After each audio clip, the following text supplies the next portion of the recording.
Welcome to this journey through one of the most disturbing cases recorded in the history of Charleston, South Carolina. Before we begin, I invite you to leave in the comments where you're watching from and the exact time you're listening to this narration. We're interested in knowing which places and what times of day or night these documented accounts reach. Nestled within the cobblestone streets and behind the grand facades of antebellum Charleston lies a tale that few historical texts dare to mention. In the year 1839, when the port city flourished with commerce and the dark undercurrents of human bondage, a merchant named Elias Thornwood established himself among the city's respectable business class. The Thornwood residence stood on Trad Street, a three-story brick home with white columns and wrought-iron balconies that spoke of new money and ambition. By all accounts, Elias was a successful importer of fine European goods, porcelain, silks, and furniture for Charleston's elite. His warehouse near the Cooper River employed 15 men and brought substantial revenue to the family coffers. What distinguishes this seemingly ordinary historical footnote from countless others is a peculiar notation found in 1868, tucked into the margin of a church register at St. Philip's Episcopal Church. Thornwood wife not deceased as recorded.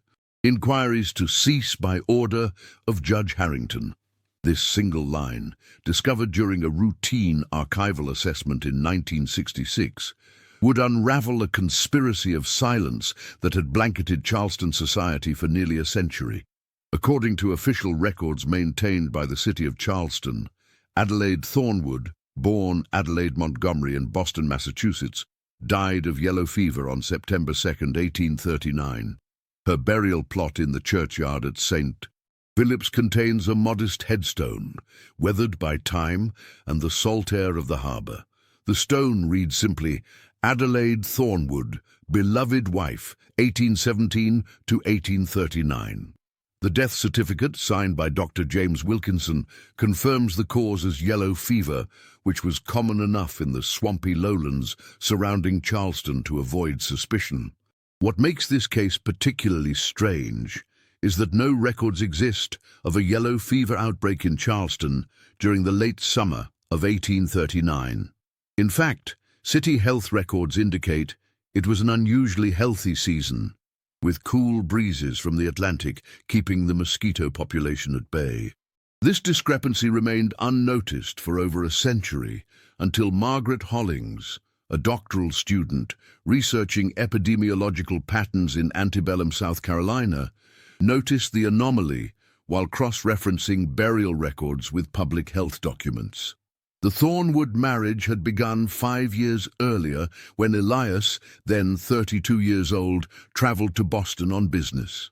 He met Adelaide Montgomery, 22, at a social gathering hosted by her father, a prominent shipbuilder with connections throughout New England. The courtship was brief but intense, culminating in a winter wedding that merged northern industry with southern commerce. Acquaintances described Adelaide as educated and spirited, having attended a finishing school for young ladies in Philadelphia, where she developed an interest in literature and natural sciences. Letters exchanged between Adelaide and her childhood friend, Elizabeth Peabody of Concord, reveal a woman with progressive views on education, and most troublingly for her new southern home, reservations about the institution of slavery. The practice I now witness daily seems a stain upon the soul of this nation, she wrote in 1837, though I dare not express such thoughts beyond this correspondence. The young bride arrived in Charleston to a society that viewed her with both curiosity and suspicion. Northern wives were not uncommon among the merchant class, but Adelaide's refined manners and education set her apart in ways that created subtle friction. Household staff remembered her as kind, but somewhat distant, maintaining a politeness that never fully warmed into the familial relationships that often developed between southern mistresses and their enslaved domestics. According to house servant Millicent's later testimony to the Freedmen's Bureau in 1866, Adelaide insisted on teaching the cook's young daughter to read, despite South Carolina law explicitly forbidding literacy instruction to enslaved people. This detail, recorded matter-of-factly in a deposition concerning an entirely different matter, provides a glimpse into the tensions that must have existed within the Thornwood household. By 1838, cracks in the marriage became visible to those in Charleston society who paid attention to such things. Elias and Adelaide appeared less frequently together at social functions. When they did attend, witnesses noted strained interactions and conversations that died when others approached. Mary Pinckney, wife of attorney George Pinckney, and known in her private correspondence as a keen observer of Charleston's social dynamics, wrote to her sister in Virginia, "The Thornwood situation grows curious. He speaks for her at every turn, and she appears increasingly like a bird in a gilded cage, present but not permitted to sing." The Pinckney letters, discovered in a trunk in Albemarle County in 1958, provide one of the few contemporary accounts of the Thornwood marriage from someone within their social circle. Mary Pinckney further noted that Adelaide had developed a pallor and thinness that sparked rumors of consumption, though the young woman denied any illness when asked directly. What transformed this story from a merely unhappy marriage into something far more sinister was discovered in 1865, after Union forces occupied Charleston. Captain Frederick Bellows, assigned to review property records as part of Reconstruction efforts, uncovered a bill of sale dated August 27, 1839, 6 days before Adelaide's reported death. The document, hidden within a bundle of standard commercial transactions, recorded the sale of one mulatto woman, approximately 20 years of age, to James Bouvier, a known slave trader with connections to New Orleans and the Caribbean trade. The price was substantial, $1,800, well above the market rate for a domestic servant.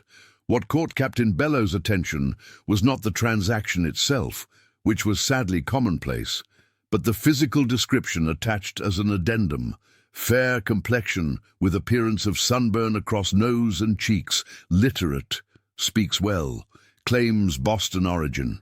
The document was signed with Elias Thornwood's distinctive flourish. The peculiar description prompted Bellows to investigate further. Cross-referencing shipping records from Charleston Harbor, he discovered the merchant vessel Carolina Maid departed for New Orleans on August 29, 1839, with James Bouvier listed among the passengers. A cargo manifest included household goods and one servant. Most damning was a letter Bellows discovered among confiscated papers from Judge Harrington's office, the same judge mentioned in the church register notation. Dated October 12, 1839, it came from Elias Thornwood's business associate in New Orleans. "The matter has been concluded to your specifications. The package has been delivered to the Spanish gentleman as arranged. Your instructions regarding communication have been followed precisely. No further correspondence on this matter should be necessary." The letter was signed simply J.B., James Bouvier's initials. Captain Bellows' investigation stalled when more pressing Reconstruction matters demanded his attention, but he filed a report suggesting Adelaide Thornwood had not died of yellow fever, but had instead been sold into slavery, possibly transported beyond U.S. jurisdiction to avoid any chance of discovery or rescue. The report languished in military files until historian Dr. Gerald McKinney discovered it while researching a book on Reconstruction in Charleston in 1963. Even then, the implications seemed so outlandish that McKinney initially dismissed it as a Union officer's misunderstanding of Southern customs and documents. Only when he connected it with Margaret Holling's epidemiological research and the church register notation did the horrific possibility take shape. The silence surrounding Adelaide's fate extended beyond official records. Household staff who might have witnessed events leading to her disappearance were dispersed after her supposed death. Elias Thornwood sold his Charleston property in 1840 and relocated to Savannah, Georgia, where he remarried and established a new import business. He died in 1852 of heart failure, his secret apparently secure. What makes this case particularly disturbing is not just the act itself, though the concept of a husband selling his wife into slavery represents a moral nadir even in a time of institutionalized human bondage, but the community conspiracy required to maintain the deception. Dr. Wilkinson, who signed the false death certificate, continued practicing medicine in Charleston until 1858. Judge Harrington, who apparently ordered inquiries to cease, presided over the Charleston court until 1871. These were not marginal figures, but respected professionals who chose to participate in covering up what can only be described as murder by another name. The question that haunts researchers is why Adelaide Thornwood was targeted for such a fate. Snippets of evidence suggest an answer both mundane and chilling in its implications. In April 1839, Elias Thornwood's business suffered a significant setback when a shipment of goods from France was lost in a storm off the coast of North Carolina. Insurance covered only a portion of the loss. Simultaneously, property records show Adelaide inherited a substantial sum from her maternal grandfather's estate in Massachusetts. Under the law at that time, a husband had legal control over his wife's property and inheritances. A letter from Elias to his lawyer in Boston, dated May 1839, inquires about obstacles to accessing the Montgomery trust funds and expresses frustration about unnecessary delays caused by family interference. Adelaide's brother, William Montgomery, apparently traveled to Charleston in July of the same year, though no record exists of what transpired during his visit. He returned to Boston by early August, based on his signature on a business document that dated August 12th.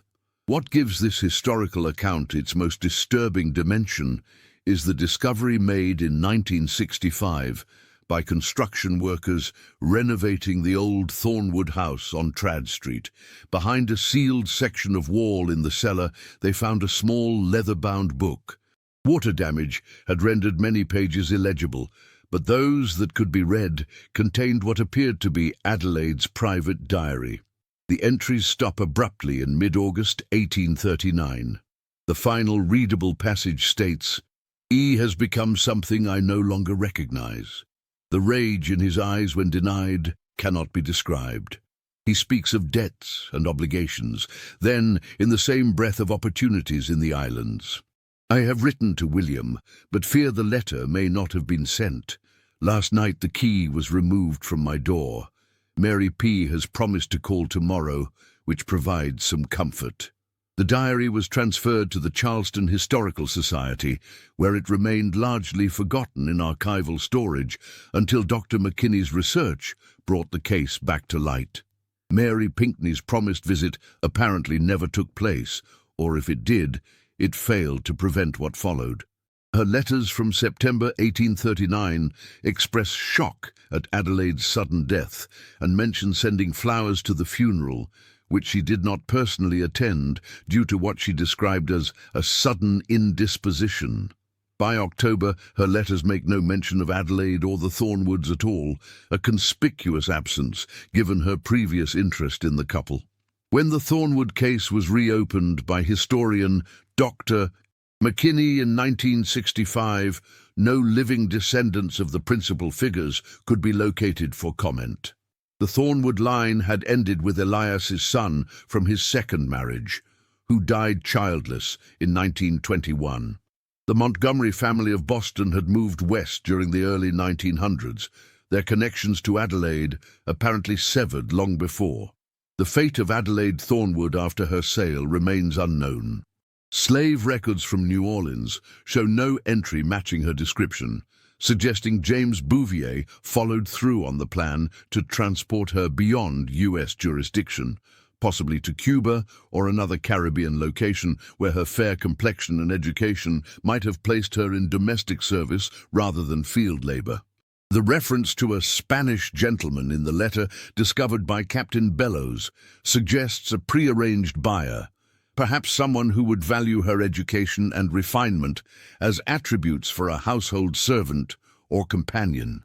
The thought that Adelaide, raised in freedom and privilege in Boston, educated and once connected to the highest levels of society, might have lived out her days in bondage, her very identity erased, represents a particularly American horror. That such a fate could be orchestrated not by strangers, but by her husband, with the complicity of respected community leaders, speaks to the moral bankruptcy that the institution of slavery fostered even among those considered pillars of society. In 1968, a small ceremony was held at St. Philip's Churchyard. The weathered headstone claiming to mark Adelaide Thornwood's final resting place was amended with a small bronze plaque. It reads simply, "Adelaide Montgomery Thornwood, 1817 to unknown. Let truth prevail." The grave beneath, exhumed during the renewed investigation, contained only a few personal items: a hairbrush, a pair of gloves, books, but no human remains. These objects, carefully preserved and sealed in a wooden box, now rest in the collection of the Charleston Historical Society, silent witnesses to a crime that history nearly forgot. Visitors to the archive sometimes report an oppressive feeling in the storage room where the box is kept, though this may simply be the natural human response to confronting such calculated cruelty from our shared past. The story of Adelaide Thornwood represents more than just an isolated act of evil. It demonstrates how systems of oppression corrupt not only their direct participants, but also those who benefit indirectly: the doctors who sign false certificates, the judges who order silence, the friends who choose not to ask difficult questions. In a society built upon human bondage, even a woman of privilege could be reduced to property once certain protections were stripped away. The thin line between freedom and enslavement proved more permeable than comfortable historical narratives might suggest. One wonders how many similar cases might lie undiscovered in archives across the nation, their victims lost not only to freedom, but to memory itself. Today, the Thornwood house still stands on Trad Street, though it has passed through many owners since 1840.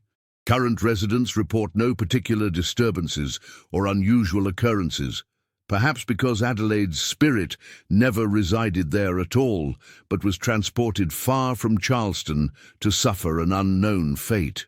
The warehouse near the Cooper River was demolished in 1932 to make way for more modern facilities. Judge Harrington's courthouse still serves the city, though few who walk its corridors know the role it played in sanctioning such a profound injustice. St. Philip's Church continues as an active Episcopal parish, its cemetery a popular stop on historical tours of Charleston.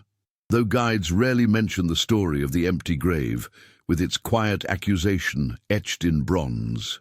Perhaps the most disturbing aspect of Adelaide Thornwood's story is how easily it was erased, how thoroughly the conspiracy of silence succeeded for more than a century. Had it not been for the chance discovery of that marginal note, the discrepancy in yellow fever records, and Captain Bellows's forgotten report, her true fate might never have come to light. This case reminds us that history is not simply what happened, but what was recorded, and what was deliberately unrecorded. It raises uncomfortable questions about how many other truths remain buried, not beneath cemetery soil, but under layers of document destruction, misdirection, and collective agreement to look away from unpalatable realities. In the years since Dr. McKinney's research brought the case to scholarly attention, several attempts have been made to trace Adelaide's path after leaving Charleston Harbor. Researchers have combed through port records in New Orleans, Havana, and Santo Domingo, searching for any trace of a woman matching her description arriving in September 1839. A few tantalizing possibilities have emerged. A notation in the household accounts of a Spanish merchant in Havana mentions acquiring a new English-speaking house manager in October of that year. A letter from a French plantation owner near Port-au-Prince to his brother in Paris makes reference to purchasing a remarkably educated mulatto woman who claims American birth from a Spanish dealer in late 1839. But no definitive evidence has been found to confirm Adelaide's ultimate destination or fate. Like so many victims of human trafficking throughout history, she disappeared into a system designed to erase individual identities and render people as interchangeable commodities. For those who know where to look, echoes of Adelaide Thornwood's story can still be found in Charleston. The false narrative of her death from yellow fever appears in several 19th-century genealogical records of prominent Charleston families, repeated without question. Her name is listed among the yellow fever victims commemorated on a small plaque in the Charleston Museum, an ironic memorial to a woman who did not die but was instead condemned to a living death far from home. The sealed wall section in the cellar where her diary was discovered has been preserved by the current owners of the Trad Street house as a somber reminder, though few visitors understand its true significance. Perhaps most poignantly, records at Boston's Mount Auburn Cemetery show that Adelaide's mother, Sarah Montgomery, purchased a memorial stone there in 1845, inscribed, "In memory of Adelaide, lost to us but not forgotten." Whether Sarah Montgomery ever learned the true fate of her daughter remains unknown. As modern Charleston continues to reckon with its complex history and the central role of slavery in building its wealth and shaping its society, stories like Adelaide's challenge simplistic narratives. She exists in a liminal space between the experience of the enslaver and the enslaved, a free woman condemned to bondage through a perversion of both law and personal trust. Her story reminds us that the moral corruption of slavery extended far beyond the auction block and plantation field, seeping into intimate relationships and corrupting the very institutions meant to provide justice and truth. That such a fate could befall a woman of Adelaide's status and connections raises uncomfortable questions about how many others, with fewer protections and resources, might have suffered similar fates without leaving even the fragmentary evidence that allows us to piece together her story. In 1969, Dr. McKinney published his full account of the case in the Journal of Southern History, bringing academic attention to this unusual instance of a free woman being sold into slavery by her husband. The article prompted a brief flurry of interest, including a mention in the New York Times and several regional newspapers. Public fascination with the case quickly faded, however, perhaps because it defied easy categorization or comfortable resolution. It was neither a ghost story with supernatural elements, nor a murder mystery with a clear conclusion.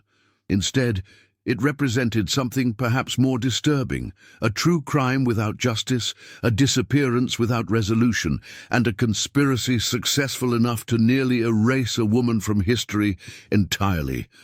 For those who study the darker chapters of American history, Adelaide Thornwood's story serves as a reminder of how fragile freedom could be, even for those who seemed secure in their social position.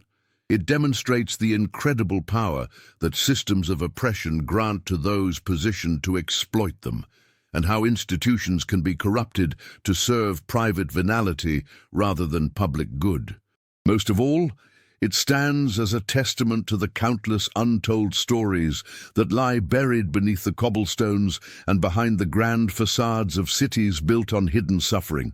Adelaide Montgomery Thornwood entered the historical record twice, first through the conventional narrative of her false death, and later through the fragmentary evidence of her true fate. Between those two entries lies a void that can never be fully filled, a life interrupted and then erased by those who valued profit over humanity. Today, as tourists stroll through Charleston's historic district, admiring the preserved architecture and beautiful gardens, few realize they walk in the footsteps of such intimate betrayal. The Thornwood house appears on no ghost tours or lists of infamous locations. It has been fully renovated, its dark history known only to serious students of local law. The only visible acknowledgement of Adelaide's story remains that small bronze plaque in St. Philip's churchyard, "Let Truth Prevail," a quiet challenge to a conspiracy of silence that nearly succeeded in erasing her completely from the historical record. For those who know where to look, it serves as a somber reminder that beneath the veneer of Southern gentility and romantic antebellum narratives lie countless stories of cruelty and betrayal that history has too often conspired to forget. The weight of Adelaide's absence continues to be felt in subtle ways throughout Charleston's historical landscape. During the preservation efforts of the 1970s, architects restoring homes on Trad Street reported an unusual phenomenon in the former Thornwood residence. Workers refused to remain alone in the cellar where the diary had been discovered, describing an oppressive atmosphere and sudden drops in temperature. Professional skeptics attribute these experiences to the power of suggestion after learning the home's history, yet the discomfort persisted even among those who had not been told the story. The current owners, who purchased the property in 2004, have reported no unusual occurrences, though they admit to feeling a certain solemnity in the space where the hidden diary was recovered. In 1972, a collection of letters was discovered during the renovation of a former shipping office near Charleston Harbor. Among these was correspondence between Elias Thornwood and various business associates dating from 1838 to 1839. Most concerned routine matters of commerce, but several contained veiled references to the Boston situation and domestic arrangements requiring adjustment. Most telling was a letter dated July 23, 1839, in which Thornwood wrote to James Bouvier, "The legal entanglements regarding the northern property prove more stubborn than anticipated. Family interference has complicated access to necessary funds. Alternative arrangements may provide a more expedient solution to both matters simultaneously." The carefully coded language suggests Elias had been planning Adelaide's disappearance for weeks, possibly prompted by her family's efforts to protect her inheritance from his control.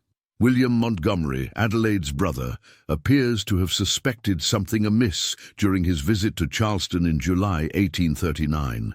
Upon his return to Boston, he consulted with the family attorney regarding options for securing his sister's inheritance against her husband's claims.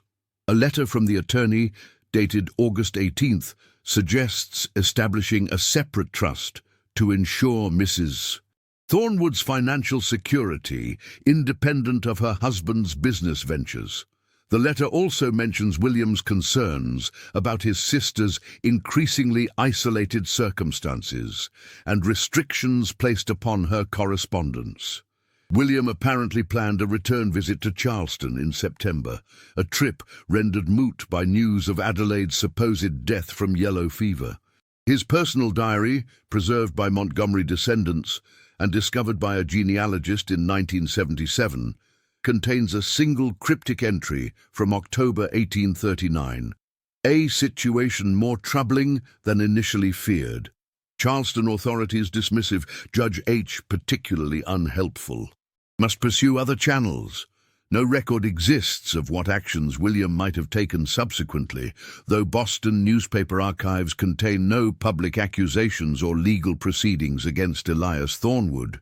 The complicity of Charleston's professional class in covering up Adelaide's fate reveals much about the social dynamics of the era. Dr. James Wilkinson, who falsified her death certificate, was not merely a physician but also served on the board of directors for the Charleston Mercantile Bank, where Elias Thornwood conducted business.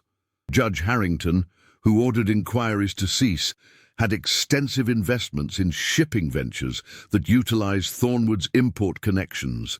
These were not anonymous bureaucrats, but men whose financial interests aligned with maintaining Elias Thornwood's position and reputation. Their willingness to participate in effectively erasing a woman from existence, condemning her to an unimaginable fate, speaks to how completely the institution of slavery had corrupted moral reasoning among even the respectable classes. Perhaps the most haunting aspect of this historical investigation is a document discovered in 1979 in the archives of a New Orleans notary. Among papers related to property transactions was a bill of sale dated October 12, 1839, recording the transfer of one female domestic servant, fair complexion, approximately 25 years of age, from a Spanish merchant named Carlos Vega to a French planter with holdings outside Port-au-Prince. The woman is identified only as Elena, but a marginal note describes her as educated, suitable for household management, English-speaking with some French. The timing and description align with what is known of Adelaide's sale and transport. If this was indeed Adelaide Thornwood, renamed and sold yet again, her path led to Saint-Domingue, where she would have found herself in a French-speaking society far removed from anything familiar. The price paid, $2,400, represented a significant markup from her initial sale in Charleston, suggesting her education and refinement were considered valuable commodities in the Caribbean slave market.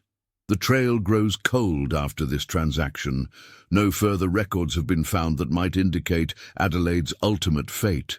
Did she live out her years on a French plantation in Haiti, perhaps eventually earning a measure of autonomy through her skills and education? Did she attempt escape, possibly seeking passage to a British colony where slavery had been abolished in 1833? Did she succumb to tropical disease or hardship in a land entirely foreign to her? These questions remain unanswered, though researchers continue to examine Caribbean archives for any trace of a woman matching her description. The very completeness of her disappearance underscores the terrifying efficiency of the slave system in obliterating individual identities and severing all connections to previous lives. In 1983, a curious footnote to the case emerged when restoration work on St. Philip's Church uncovered a hidden space beneath the floor near the altar. Inside was a small tin box containing personal items, a cameo brooch, a pair of reading glasses, several letters addressed to Adelaide from her mother in Boston, and a miniature portrait of a young woman with auburn hair. A note accompanying these effects, written in a shaky hand on church stationery, read, "These belong to Mrs. T. They should not have been buried with empty coffin as husband directed. I keep them safe until truth may be told." Thomas Jennings, sexton. The church records confirmed that Thomas Jennings had served as sexton at St. Philip's from 1829 until his death in 1857. This discovery suggests that at least one person with direct knowledge of the deception had harbored doubts about his role, preserving these small pieces of Adelaide's life against the day when her true story might be known. The items were carefully catalogued and added to the Adelaide Thornwood collection at the Charleston Historical Society. The portrait in particular provides a poignant connection to a woman previously known only through written descriptions. The face that gazes out from the miniature shows a young woman with intelligent eyes and a composed expression, her hair styled in the fashion of the 1830s. A small smile suggesting a reserved optimism about life. That this image survived when so much else was deliberately destroyed seems a small triumph against the conspiracy that sought to erase her completely. Visitors to the Historical Society can now look upon the face of Adelaide Montgomery Thornwood and contemplate the extraordinary brutality that could transform a free woman of good family into human property, trafficked across borders at her husband's command. Historians have debated the uniqueness of Adelaide's case. Was this an isolated incident of particular depravity, or does it represent a pattern of abuse hidden within the larger evil of the slave system? Records from the antebellum period suggest that while the sale of free persons into slavery was not common, neither was it unprecedented. Most documented cases involved free people of color who were kidnapped or fraudulently enslaved, crimes made possible by a system that presumed black Americans to be slaves unless they could prove otherwise. Adelaide's case is unusual in that she was white, educated, and connected to prominent northern families, advantages that should have protected her, but ultimately did not. That her husband could orchestrate such a fate for her, with the complicity of Charleston's professional class, demonstrates the absolute power that slaveholding societies granted to white men over those legally subordinate to them, including, in many respects, their wives. The legal status of women in antebellum America made Adelaide particularly vulnerable to her husband's machinations. Under the doctrine of coverture, a married woman's legal identity was subsumed into her husband's. She could not own property separately, sign contracts, or file lawsuits independently. Her inheritance legally became her husband's to control upon marriage. While social customs and family connections provided some practical protections, a woman isolated from her family and friends, as Adelaide increasingly became in the months before her disappearance, had few formal recourses against a husband determined to control her. That Elias Thornwood took this control to its most extreme conclusion by literally selling his wife reflects not just individual depravity, but the logical extension of a legal system that treated women as subordinate beings and human beings as potential property. A further dimension to Adelaide's vulnerability emerged in 1986, when a genealogist researching the Montgomery family discovered that Adelaide's maternal grandmother had been French Creole from Louisiana. Though this heritage was apparently distant enough that Adelaide was fully accepted as white in Boston society, it provided a technical opening for Elias to classify her as having mixed ancestry, a mulatto in the racial terminology of the time, in the bill of sale. In a society obsessed with racial categorization and the enforcement of the slave system, even the rumor of non-white ancestry could place a person in jeopardy. Whether Elias actually believed this lineage mattered or simply used it as a legal technicality to facilitate the sale remains unclear. But it demonstrates how racial ideology could be weaponized even against those normally protected by white privilege, when other factors, in this case gender and marital status, made them vulnerable. The complicity of Charleston society in maintaining silence about Adelaide's fate extends beyond the direct participants. Mary Pinckney's sudden cessation of commentary on the Thornwoods in her correspondence suggests she may have learned something of the truth, but chose not to pursue it. Church records show that Adelaide's funeral service was sparsely attended, with most of Elias Thornwood's business associates sending their wives rather than appearing personally, perhaps to avoid direct participation in the deception. Newspaper accounts of her death were brief and formulaic, without the extended obituaries often accorded to women of her social standing. These small abnormalities, unremarkable in isolation, form a pattern of avoidance and discomfort when viewed collectively. Charleston society, it seems, sensed something amiss in the Thornwood household, but collectively chose to look away, a community conspiracy of silence that protected Elias and abandoned Adelaide to her fate. In 1990, historian Dr. Rebecca Harrington, no relation to the judge, published a comprehensive analysis of the Thornwood case, placing it within the broader context of women's vulnerability in antebellum society. She argued that while Adelaide's fate was extreme, the legal and social structures that made it possible affected all women to varying degrees. The absolute control granted to husbands over wives' property, mobility, and legal standing created conditions where abuse could flourish behind closed doors, she wrote. That Adelaide Thornwood's abuse took the specific form it did reflects the particular institution of slavery that characterized her time and place, but the fundamental dynamics of power and control have manifested in different ways across history. Dr. Harrington's analysis helped shift understanding of the case from a singular historical curiosity to a revealing window into intersecting systems of oppression based on gender, race, and economic control. The physical spaces associated with Adelaide's story have transformed over the nearly 2 centuries since her disappearance. The Thornwood house on Trad Street remains a private residence, its elegant facade giving no hint of the darkness in its history. The warehouse near the Cooper River where Elias conducted his import business was demolished in the 1930s to make way for more modern facilities.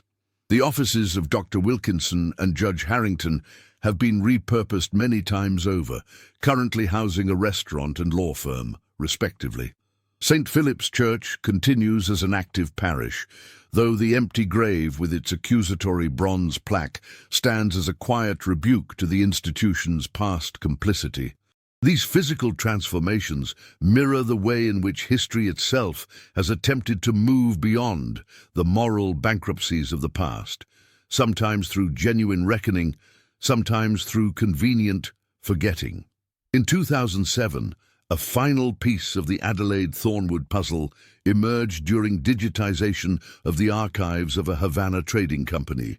Among thousands of routine business documents was a letter dated November 1839 from Carlos Vega, the Spanish merchant identified in the New Orleans sale record, to a business associate. The letter mostly concerned tobacco shipments, but a postscript mentioned the American woman continues to insist upon her free status and Boston origins. She grows troublesome despite correction. If current sale to French islands falls through, may need to place her further from American territories, perhaps Santo Domingo interior, or even Brazil, will advise. This brief, chilling note provides the last known reference to a woman who may have been Adelaide. Its matter-of-fact tone regarding correction and the potential for further sale deeper into slave territories offers a glimpse of the horror she faced. A free woman insisting upon a truth that her captors were determined to erase, facing punishment for maintaining her actual identity. Whether Adelaide Thornwood ever found any measure of justice or freedom remains unknown. If the woman mentioned in Carlos Vega's letter was indeed Adelaide, she apparently maintained her sense of self despite efforts to break her spirit, a small but significant resistance against the system that sought to erase her. The reference to potential sale to the French islands aligns with the bill of sale discovered in New Orleans records, suggesting she may indeed have been transported to Haiti. French colonists there maintained slavery even after the Haitian Revolution had officially abolished it in much of the territory, creating isolated pockets where human bondage continued. If Adelaide was sold to such a plantation, her fate would have been precarious, as slave and free territories existed in uneasy proximity, with the ever-present possibility of slave uprisings and changing jurisdictions. In the broader historical context, Adelaide Thornwood disappeared at a pivotal moment in American history. The year 1839 saw growing tensions between abolitionists and defenders of slavery. The Amistad case, involving enslaved Africans who seized control of the ship transporting them and landed in the United States, began that same year. Northern opposition to slavery was becoming more organized and vocal, while Southern states increasingly viewed themselves as under siege. Adelaide, with her Boston background and reported reservations about slavery, embodied this national division within her own household. That her husband could so thoroughly silence her, not just figuratively but literally removing her from society and erasing her identity, represents in Microcosm the efforts of slaveholding interests to control the national narrative and suppress dissenting voices. Modern Charleston has begun to reckon more honestly with its complicated past, including the central role of slavery in building the city's wealth and shaping its society. Historical markers now acknowledge slave markets and auction houses that were once deliberately omitted from tourist narratives. Museums include exhibits on the lives and contributions of enslaved people alongside those of the city's elite. Within this broader context of historical reassessment, Adelaide Thornwood's story has gained new relevance as an example of how the institution of slavery corrupted even the most intimate human relationships. A small exhibit at the Charleston Museum now includes her story, featuring reproductions of the documents that revealed her fate and the miniature portrait that preserved her image. The exhibit text notes that while her case was unusual in some respects, the systems of power that enabled it affected countless others whose stories remain untold. Visitors to Charleston today might walk past the Thornwood house on Trad Street without realizing its significance, or pause at Adelaide's empty grave in St. Philip's churchyard without fully comprehending the horror it represents. Yet for those who know the story, these physical spaces take on a profound emotional resonance. They become monuments not just to one woman's suffering, but to the larger moral catastrophe of a society that could rationalize human bondage and the treatment of people as property. The bronze plaque, with its simple demand, "Let truth prevail," speaks not just to Adelaide's specific case, but to the ongoing struggle to acknowledge historical truths that many would prefer to forget or minimize. The partial recovery of Adelaide Thornwood's story from historical obscurity represents both a success and a failure of historical memory. On one hand, the discovery of key documents and physical evidence has allowed us to piece together the broad outlines of what happened to her and to counter the false narrative of her death from yellow fever. On the other hand, the most important questions remain unanswered. What became of Adelaide after her sale to the French planter? Did she live a long life or a short one? Did she ever regain any measure of freedom or agency? Did she maintain hope of rescue or reconciliation with her Boston family? These questions seem likely to remain unanswered unless further documents emerge from the archives of Haiti or other Caribbean locations where she might have been taken. In the absence of these answers, Adelaide's story stands as a haunting reminder of how completely a human life could be erased by systems of power and oppression. A woman of education and social standing, with family connections and financial resources, could nonetheless be reduced to property through the intersection of gender subordination and the institution of slavery. Her identity could be officially eradicated through false documents and community silence. Her fate could be determined entirely by the financial interests of her husband and his business associates. This absolute vulnerability, the condition of having no effective rights or recourse, was the reality for millions of enslaved people throughout American history. Adelaide's case is remarkable not because her suffering was unique, but because her initial social position makes the mechanisms of her erasure more visible and documented than was typically the case. As night falls over Charleston, the streets of the historic district grow quiet. The grand homes with their piazzas and gardens take on a different character in the darkness.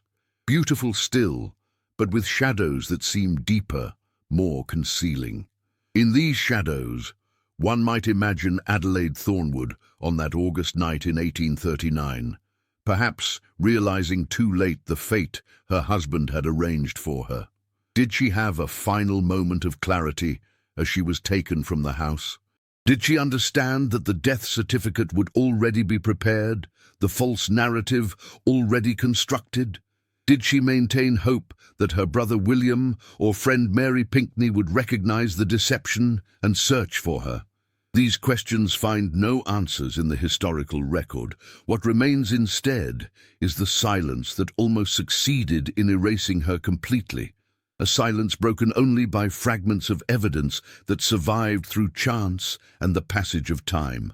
For modern visitors to Charleston, walking the same streets Adelaide once walked, her story provides a sobering counterpoint to the romanticized narratives of antebellum gentility. Behind the gracious facades and beneath the cobblestones lies a history more complex and often more brutal than guided tours typically acknowledge. That a woman could be sold into slavery by her husband in 1839 America with the complicity of community leaders and the silence of social peers, reminds us how thoroughly moral reasoning can be corrupted by systems that deny full humanity to any category of persons. The bronze plaque in St.